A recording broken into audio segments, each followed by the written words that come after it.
Hear ye, here comes the judge. It's the Yogi Judge with another podcast, a message, a video, an email, all these things I do just to give you a little bit of my knowledge and my experience. For those who are just tuning in, you know, I am also not just a judge, but I'm also a yogi. Man, I'm gonna do that all over again. 31 seconds is no big deal.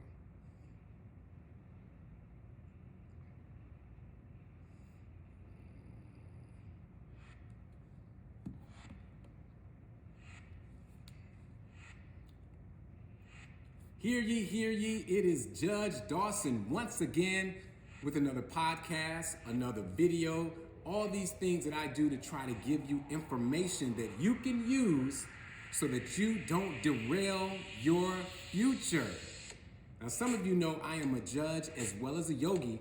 In fact, I've been judge now for 11 years. 11 years, I'm on my 12th year of being a judge. And what I've determined to do, what I've set out to do is to make sure that I use every opportunity I have to give you information that you can use. That's why when I jump on these podcasts and I do these videos, they're not long at all because I think I can give you the message in a short period of time so you can get on about the business of living your best life. All right, today I want to share something with you that happened to me the other day and it was really, really interesting. I was on a podcast. Well, first I was on a podcast. And it was interesting because I was just a member of the podcast. I wasn't a guest. I was kind of on a panel, the Clubhouse style. And during the podcast, someone mentioned my name and they did it in a negative way. It was something to the extent of, well, Judge Dawson is always the only person people think of when they think of X, Y, and Z. And there are more people out there doing X, Y, and Z. And I thought to myself, wow, that's an interesting perspective. Instead of just highlighting their greatness, their ability, their tools and resources, instead they decided to bring someone else down in order to lift themselves up. And that's not the only time it happened. Ladies and gentlemen, just the other day, I watched a Zoom meeting and I'm in the audience, I'm at home, and again, my name comes up and it's so interesting. I guess that's the blessing and the curse, right? One of the blessings and the curses that we will all have is that the more your territory expands, you can expect your name to come up in different places. But here's the key. It will not always be nice. It will not always be a beautiful rendition of who you are. So you have to be prepared for what I call the haters. And that's my message for you today. Not only prepare for the haters, but get rid of the haters in your life.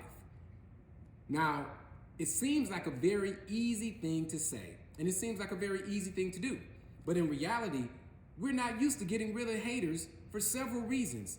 One is some of us find energy by those who reject us or pressure us or move us negatively. Some of us actually get energy from that. Think about it. How many people walk around with a t-shirt saying, effing this, effing that, or I'm a bad bee, all these different things. And what they're doing is embracing the negativity, embracing the controversy, and turning it around and using it to empower themselves. And there's nothing wrong with that. If that is you, that's fine. And if it's working for you, that's fine too. But I'm here to tell you that that attitude will drain your energy. Spending your time, your resources, your energy trying to battle the negativity of other people, I'm telling you, it is draining, ladies and gentlemen. So instead, I offer you a few other suggestions on how to deal with the haters. First of all, block the haters. Block them. There is no reason for you to have haters in your life when all you have to do is block them.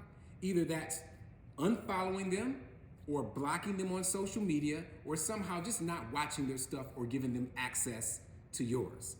I had a young man that I've known for many, many years, and no matter what I put up on social media, he would always ignore it until it was time to say something negative. And I said to myself, I tried to reason with myself. I said, well, I've known him for a while. I think he's a cool guy. I can deal with that. But then I finally woke up to the fact that I cannot drown out his darkness. And most importantly, it's not my job to do so. So if you are right now deciding that you're going to be the positive light, that you're going to drown someone's darkness out, again, it is a waste of your time and energy. Your light is here to shine. Your light will shine, but don't sit in situations and places where you are forced to deal with someone else's darkness, especially if you can block them out. So number one, block the haters. Number two, you may want to change your environment. Now, if you live with someone that you're not getting along with, I know that's a little more difficult, right? But there are exit plans and strategies for that too. Or maybe you live in a neighborhood where, okay, this is where I live and this is the environment. So now you have to insulate yourself. You have to insulate yourself that you are getting energy so that you can be recharged when dealing with the negativity of the environment. And when I say change the environment, make sure that you're not in that environment as often as you don't need to be. You know what I mean? So don't just go hang out with people that aren't fueling you. Don't go to every single party just because you get an invitation. Don't go to every event trying to be everything to everybody, and instead you're draining your energy, you're draining your magic, your ability to be as most effective and positive as you want to be in this world.